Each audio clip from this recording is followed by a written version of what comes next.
seasons, leading to tension, drama, conflict, and tragedy.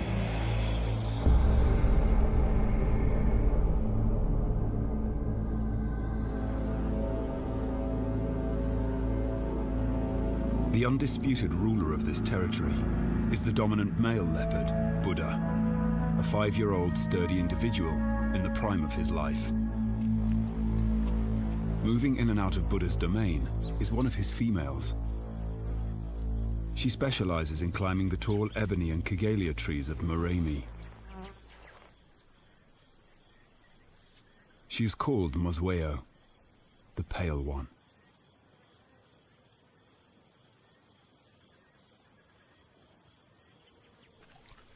Tipa, their 3-year-old son, walks a dangerous line within his parents' territory.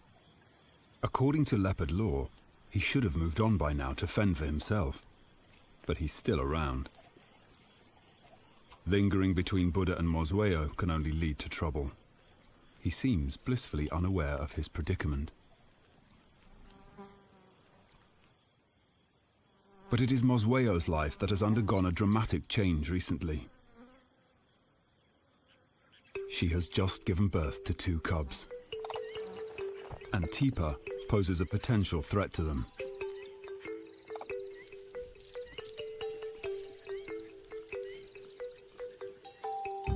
Her litter emerges from her carefully concealed den. She has fared well so far. Her 2 cubs were born in a bountiful summer.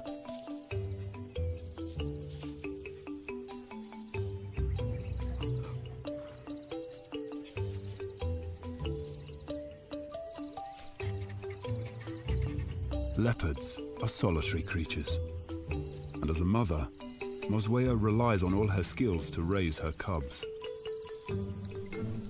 In general, leopard cub survival rate is below 50%. The majority of losses happen during the cub's first year of life, while the leopard mother leaves to hunt. It's a harsh reality that leopards have to contend with every time they give birth. Mosweo has no choice but to leave her cubs to find food. From her last litter, Tipa is the only survivor. He's an adolescent. He still lingers near the den site, familiar with his birthplace, frequenting the paths of his youth. Up to now, Mosweo has tolerated his presence in her territory. But the time has come for him to move on.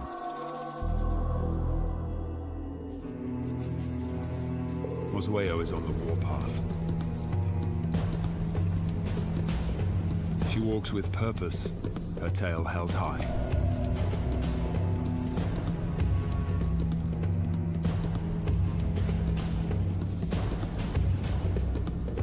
The time has come for her to sever the bonds between them forever.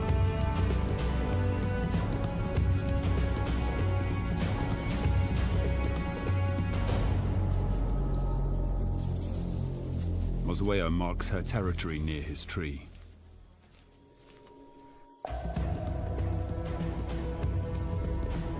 The hostility towards her son is plain to see. Their relationship has degenerated into open conflict. Tipa still bears the wounds from an earlier clash. Even though he is now bigger than his mother, as her son, Tipa remains relatively submissive. Reluctantly, he leaves the area, but unwisely, he'll continue to linger on the edge of his mother's territory. As he moves into a neighboring woodland, he stumbles on a mortal enemy.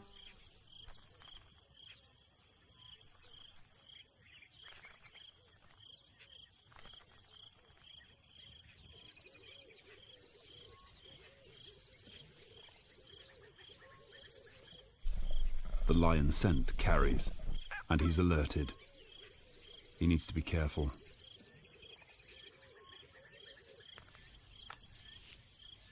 His first few days in unfamiliar territory are dangerous, and he's extremely vulnerable. Lions are the leopard's biggest threat. Not only would they kill cubs, but they'd tear Teepa limb from limb. He has to skirt around them silently. With the threat to her cubs dealt with, Mosweo can now concentrate on the one thing she does best: hunting.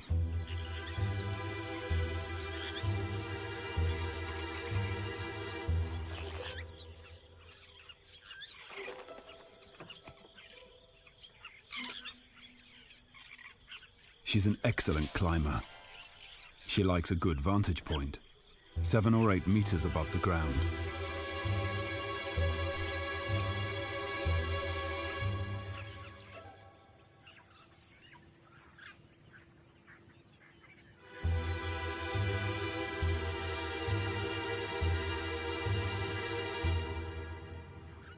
The leopard is the only big cat that uses gravity to hunt.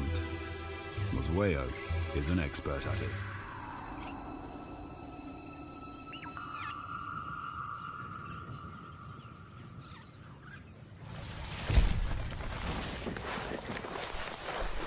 This technique is quick, quiet, and efficient.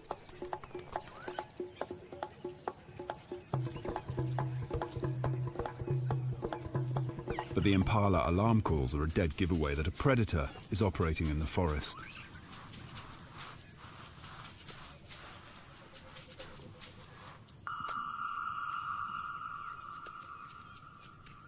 The hyenas have heard the commotion. She needs to hide the kill before they see her. They hunt in packs. They're strong and aggressive.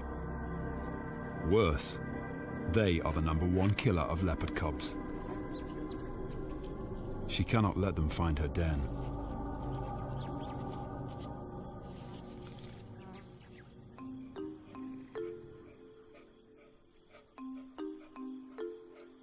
In a risky move, she fetches the cubs and leads them back to feed, using the secret pathways she knows so well.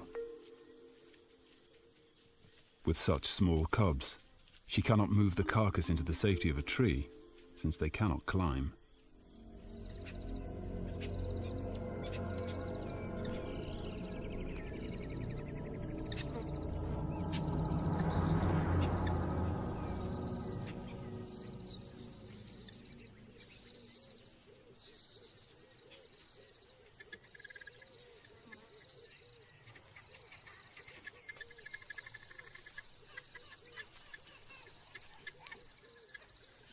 Down on the ground, they are all exposed to danger. Staying well hidden is their only option.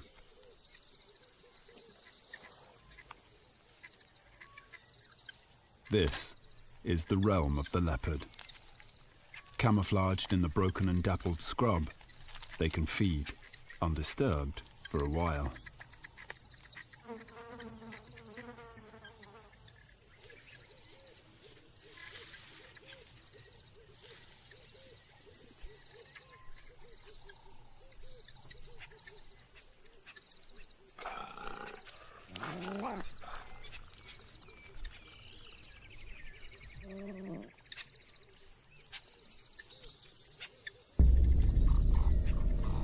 But the hyenas can smell the kill.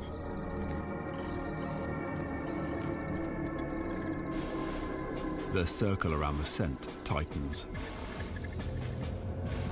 Mosweo has to act quickly and decisively. She has a plan. Get the hyenas to focus on her and draw them far away enough for the cubs to leave the kill.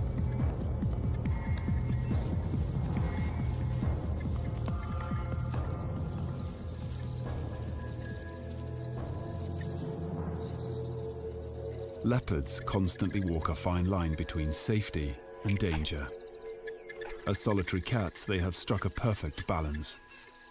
But for a mother, this balance can mean sacrifice. Let the hyenas have their prize.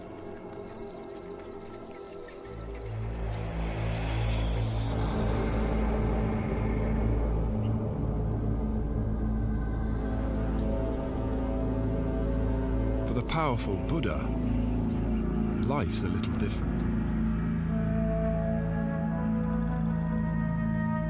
He is double the weight of Mosweo. He's much stronger and much more confident. But in the wet season, he has a worthy adversary.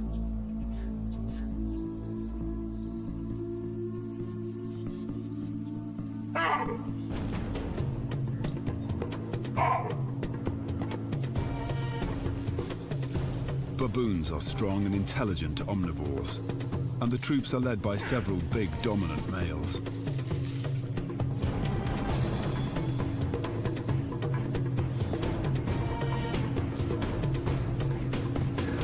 They are loud and active within the troop, a marked characteristic of the species.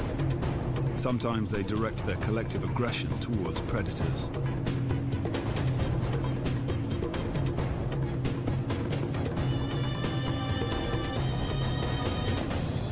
Their incessant barks stir Buddha from his rest, challenging him.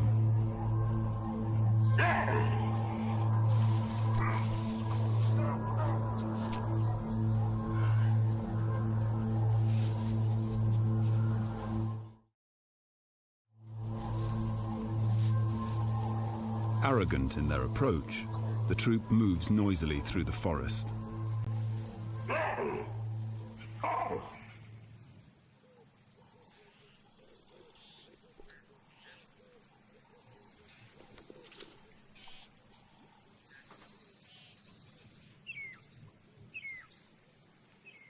At first, Buddha slinks away from the taunting crowd.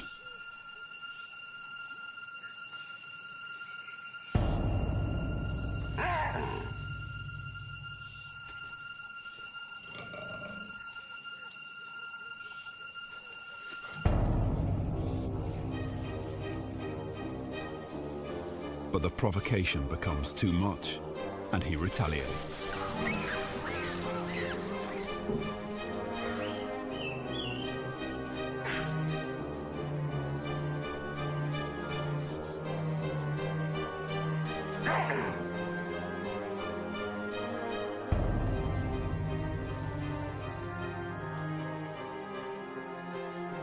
He confirms his hold as lord of this territory, and then leaves.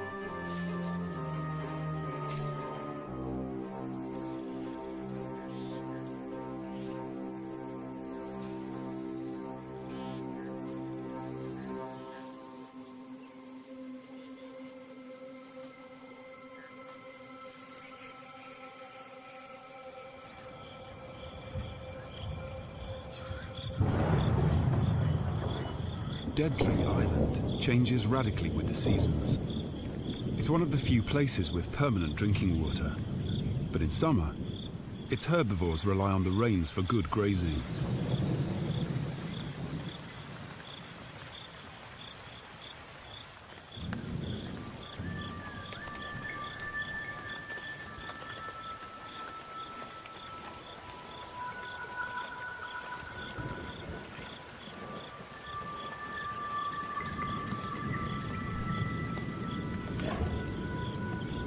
The effects of these storms are felt across the Okavango and beyond.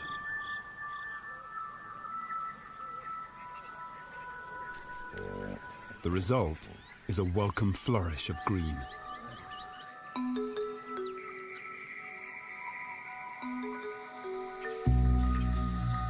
Fresh leaves, grasses and shoots sprout, and animals leave the forest and spread out into the surrounding floodplains.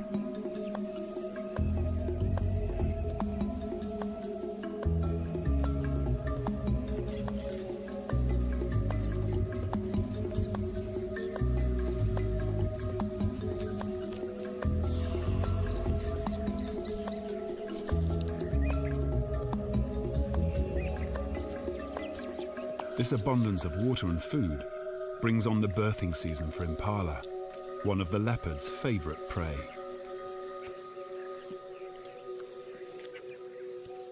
It happens during a time guaranteed to supply the best in nourishment and protection, minimizing the stress on the young, their mothers, and the herd.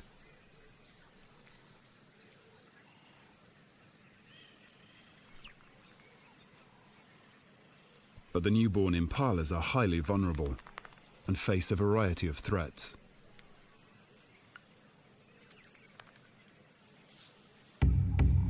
The African rock python is another of Dead Tree Island's expert hunters.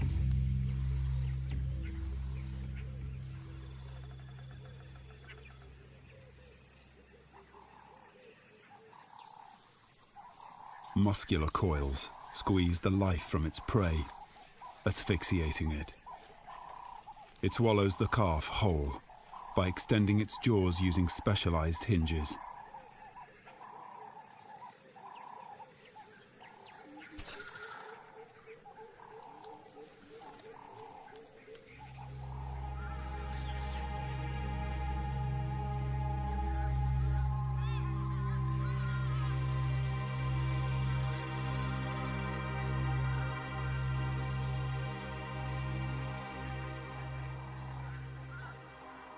The wandering impala herds provide a reliable source of food. Mosweo has killed one during the night and has hidden the fresh carcass in a thicket where she feeds quickly. To make this kill, she's had to leave her young alone and vulnerable. Now, she needs to get back to the den.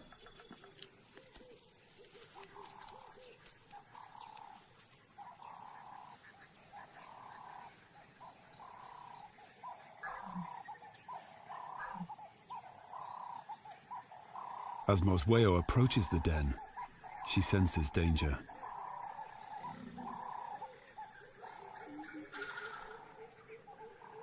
Hyenas have been busy nearby.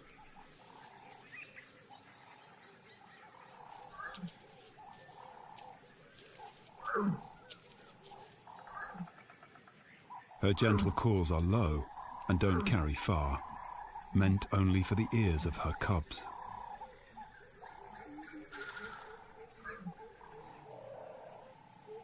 Only one responds.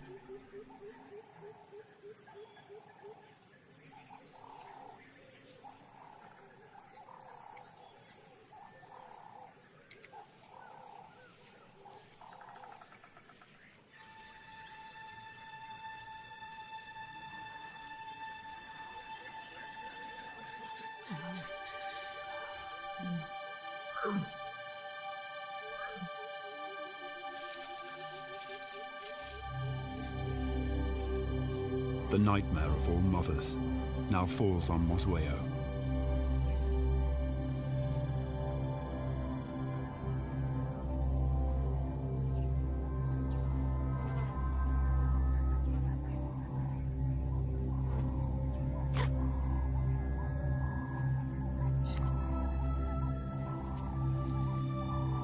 Her calls seem desperate and at the same time hopeful. Her own flesh and blood has been taken from her in just one night.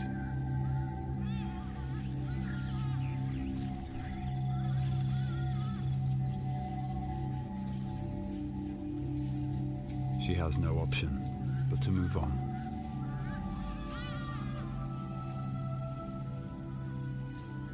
In a leopard's life, there is no time to mourn the dead. The cub is growing, and it needs meat in its diet.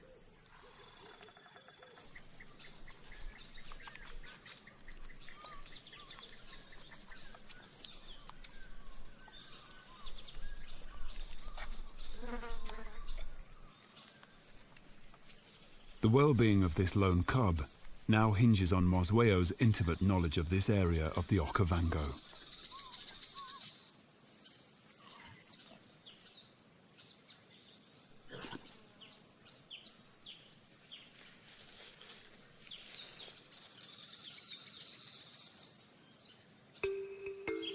The rains have stopped, and all around Dead Tree Island, the vegetation is beginning to brown. The animals sense this.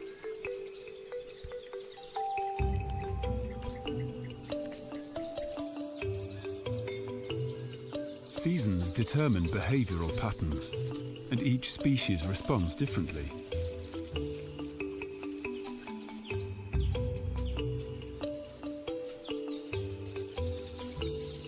Kudu males choose a suitable female, courting her with gallant displays.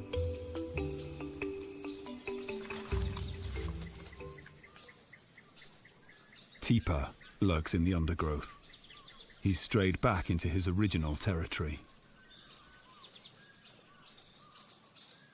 The kudu are distracted and oblivious to any threat.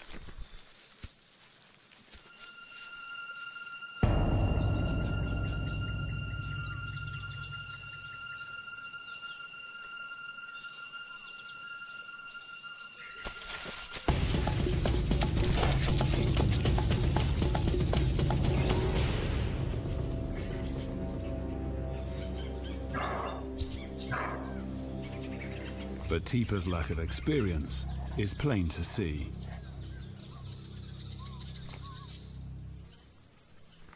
Perhaps he's still too young to realize he shouldn't expend energy on the unattainable. Prey the size of a kudu is out of his league.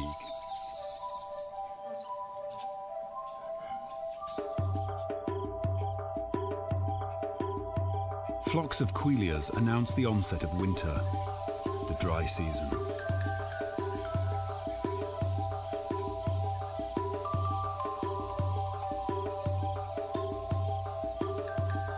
Many animals gravitate to the Dead Tree Island area for the permanent water.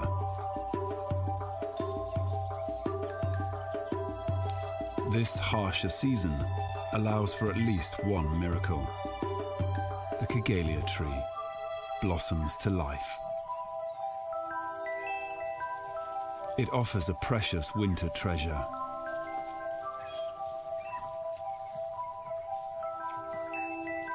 Flowers filled with nectar. Baboons drink from the crimson chalice.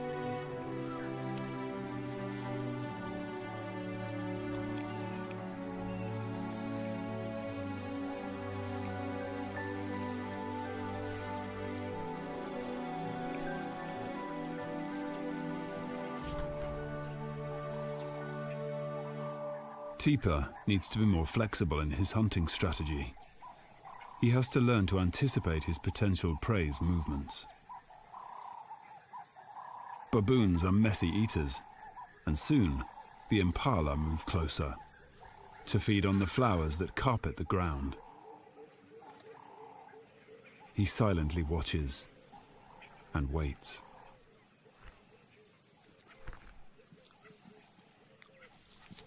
He needs the impala to come to him.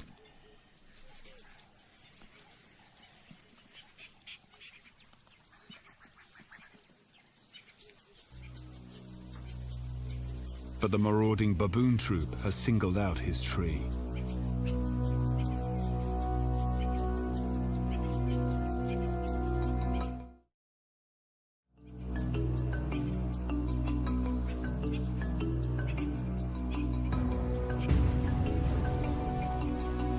He's not as powerful as Buddha. They will not tolerate Teepa's presence. If they catch him, they'll try to kill him.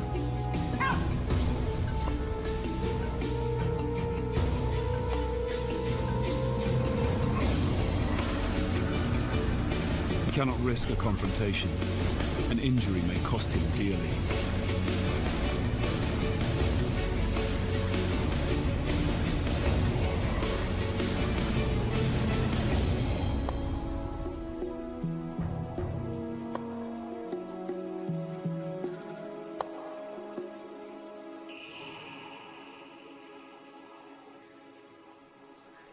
Mosweo watches from a safe distance, keeping track of the conflict.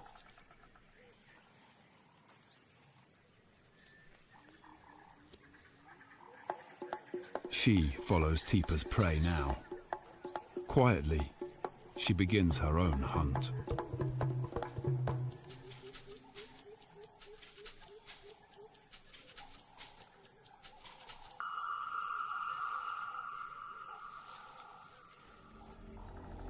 She finds a tree ahead of the herd, hoping that the flowers will draw the impalas beneath her.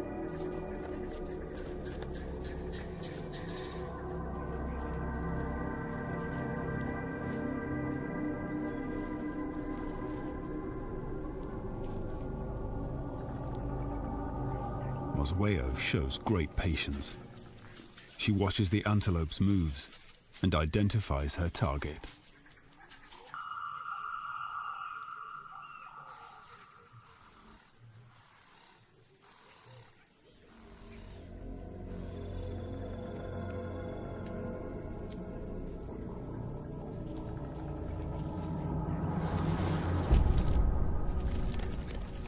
This time, her signature high dive is off the mark.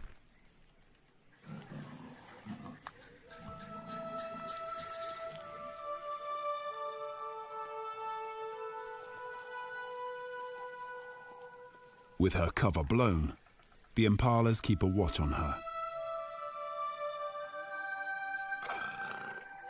Her annoyance is obvious. So much energy wasted for nothing.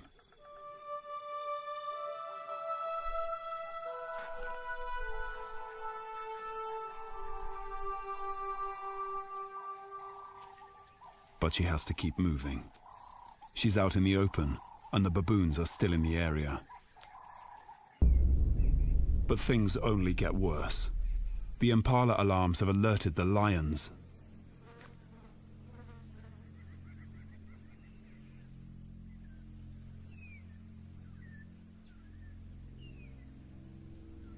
Mosweo is forced to play a game of cat and mouse to get back to her den without giving its position away. Tipa's reluctance to stay away from his mother's territory is causing chaos. His blundering kill attempts have multiplied the pressure on her.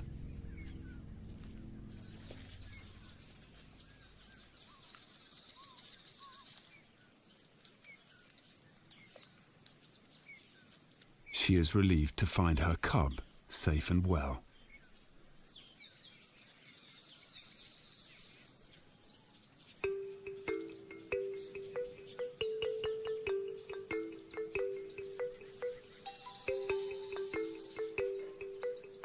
She decides to move to a new den site.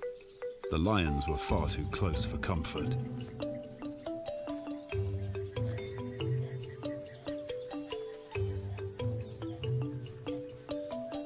Her remaining cub, now 5 months old, is showing her character. She loves playing with her mother's tail. It's a good test of reflexes.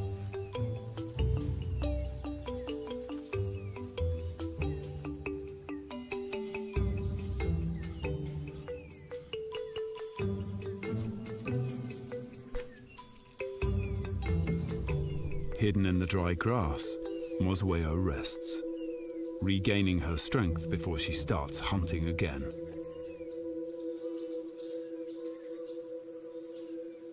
For the moment, all is well with mother and cub. They're secure in the new den.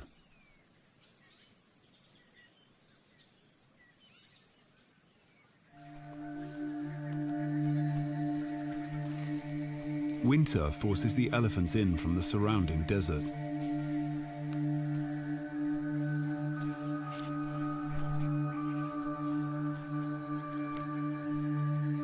Lechwe gather here too. Water is their ally. In these last pools, they are safe from most predators.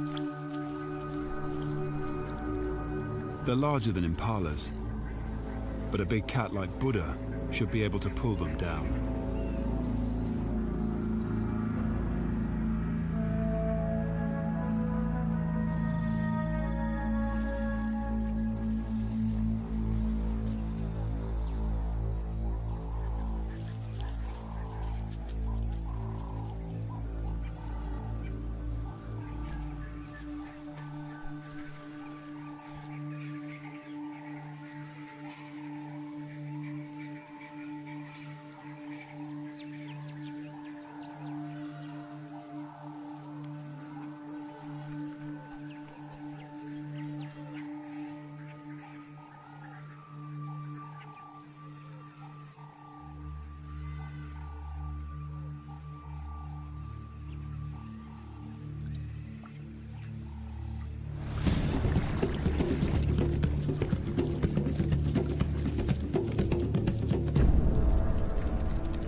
The Lechwe turn and watch their attacker.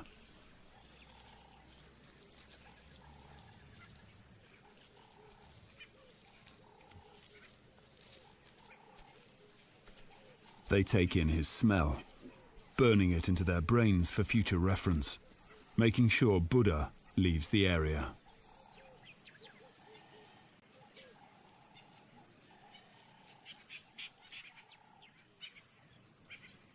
Within this changing season, Mosweo needs to move greater distances, passing the open floodplains to find the cover that she needs to hunt. She's following the movements of her prey, but so are the other predators.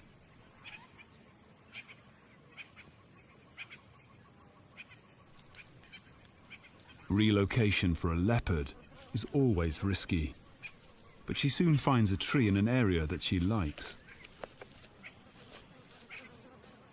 From this vantage point, she can see the breeding herds of elephants steadily moving into the delta. It's October now, and the heat is intense.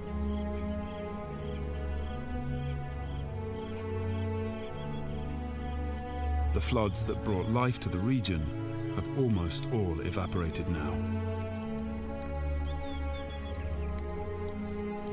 Dead Tree Island draws the inhabitants of the Okavango closer to the last remaining water.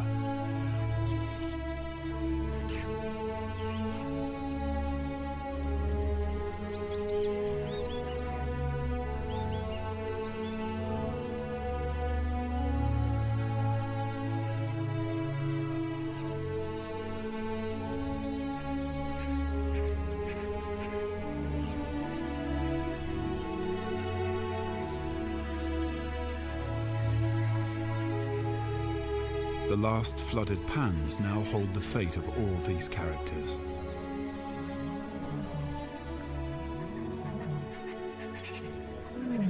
They're drawn together in one group, and the paths of the predators cross dangerously close.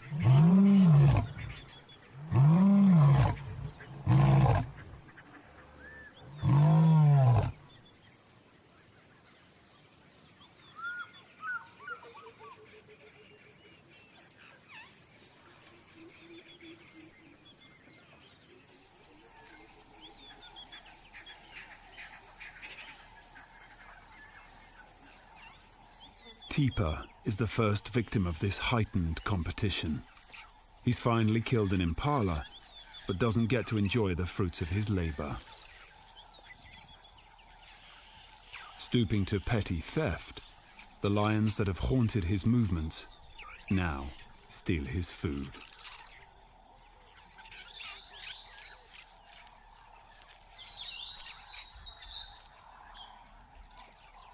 Teeper stares hungrily as the big male eats the ill-gotten gains.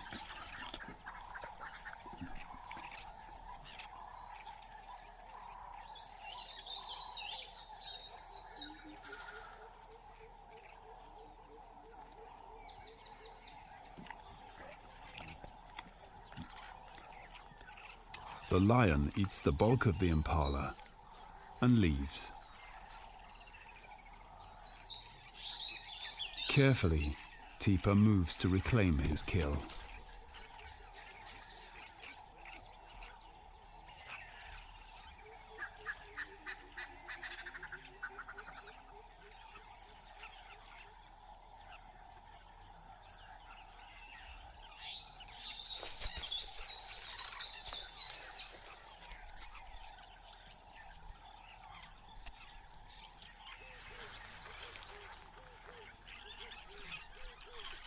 Finally, he can enjoy what remains in peace.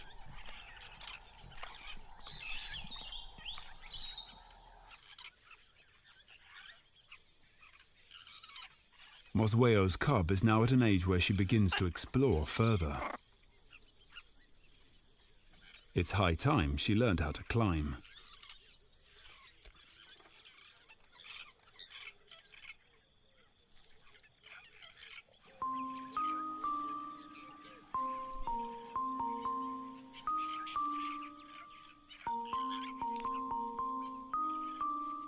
A little unsure of herself, she attempts to reach some babblers. She's small and still vulnerable, even more so now that she's curious and able to venture out of hiding, especially when her mother's not around.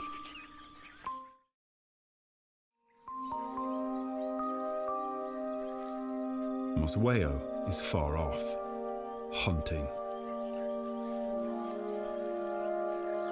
She doesn't often come to this part of the island, and she leaves her mark to enforce her presence.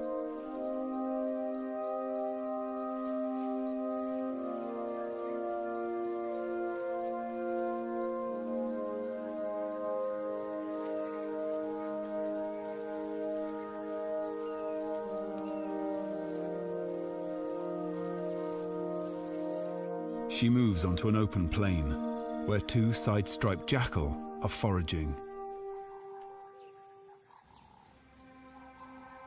In this season of hardship, Mosweo takes advantage of any opportunity that presents itself.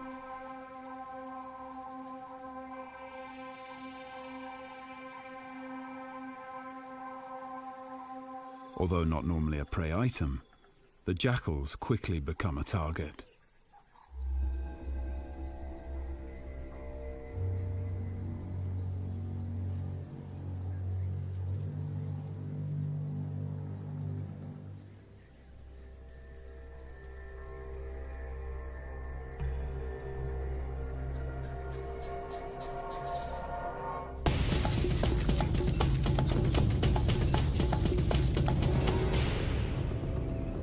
But the side-striped jackal is no fool and has an impressive turn of speed.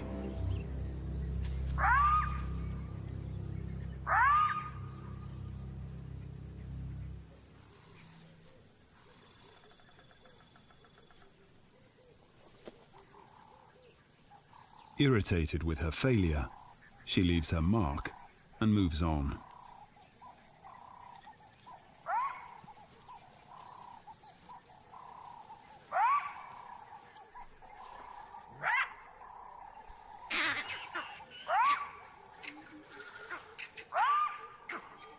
The jackal's barks are echoed by vervet monkeys, chattering in the distance. These alarm calls alert Mosweo. They are coming from the direction of the den.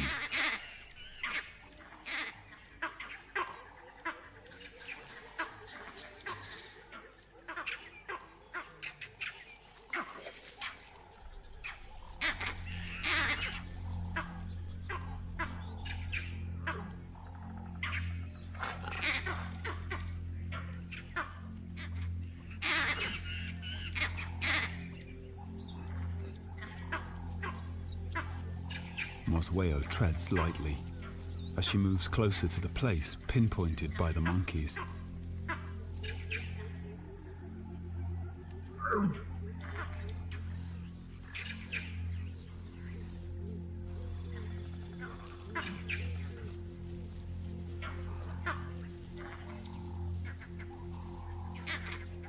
She starts searching.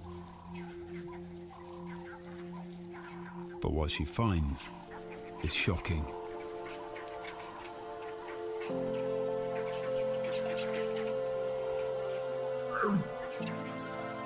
Her cub has its back leg caught in a tree, and its pelvis has been broken.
Nothing she tries can help her last remaining cub. No gentle nudge, no affectionate encouragement, perhaps an invitation to a last game.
Her voice is almost pleading.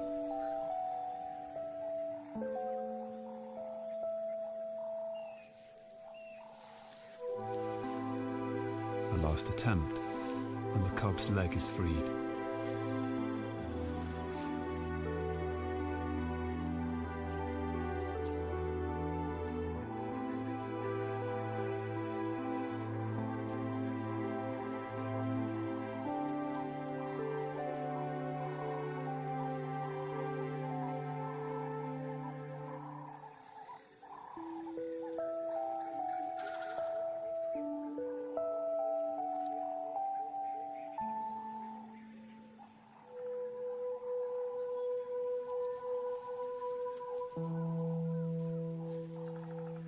There is no more that Mosweo can do.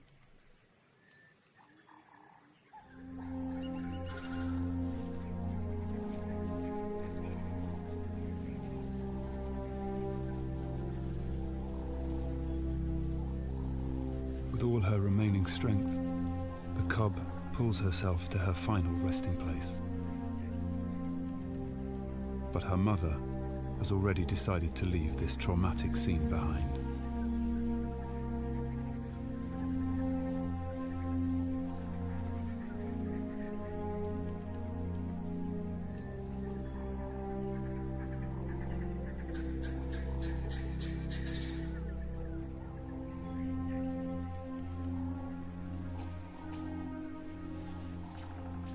Mosweo seems to try to rub away her sense of loss. Is this the way a leopard mourns?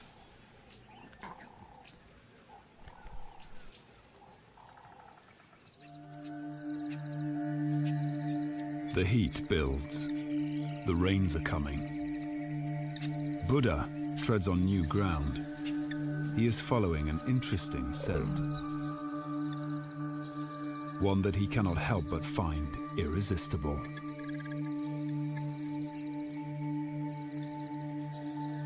It comes from this leopard. A new female has entered his territory. She is larger and stronger than Mosweo, and she brings the promise of fresh genes to Dead Tree Island.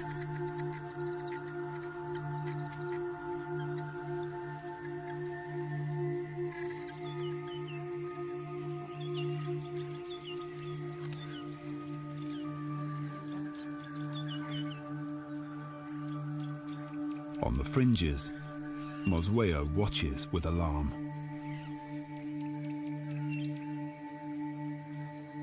Buddha's senses trigger an uncontrollable need to cloak himself in the new female scent. Hers is not any smell. It is the perfume of a female in estrus. Mosweo follows his footsteps. His calls are low and clear, but she knows he's not calling her. What she smells is not appealing.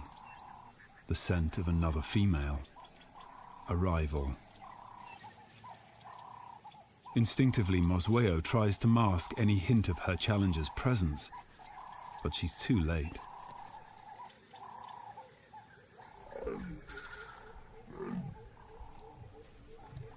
Buddha is already responding, laying a path of enticement.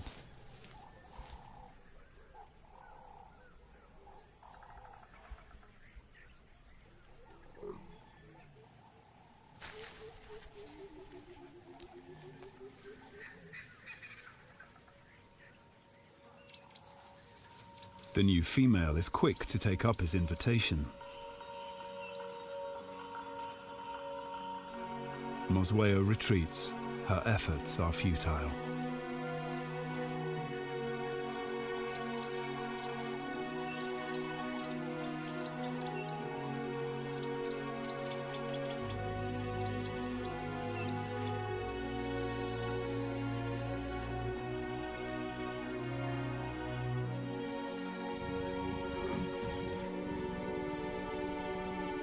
The rival has found her prize. She makes contact with Buddha.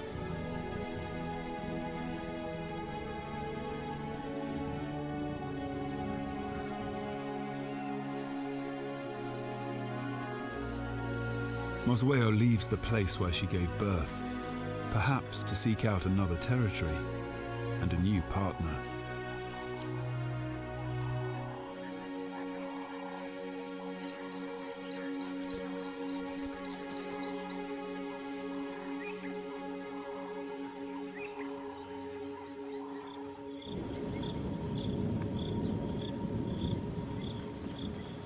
The dry winter finally breaks.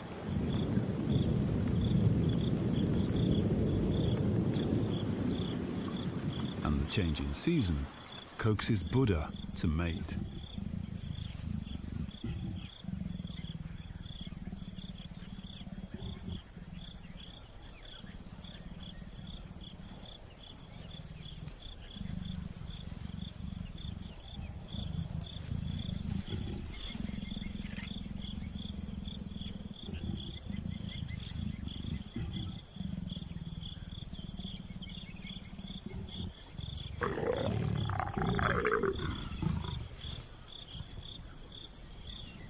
A new era begins for the leopards of Dead Tree Island.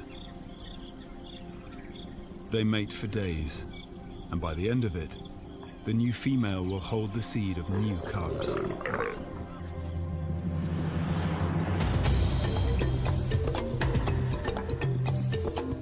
And so, tragedy gives way to hope, and the way of the wild shows its warmer side. Buddha is content that his job is done, and with the onset of another fruitful season, the legacy of Dead Tree Island's leopards is secure.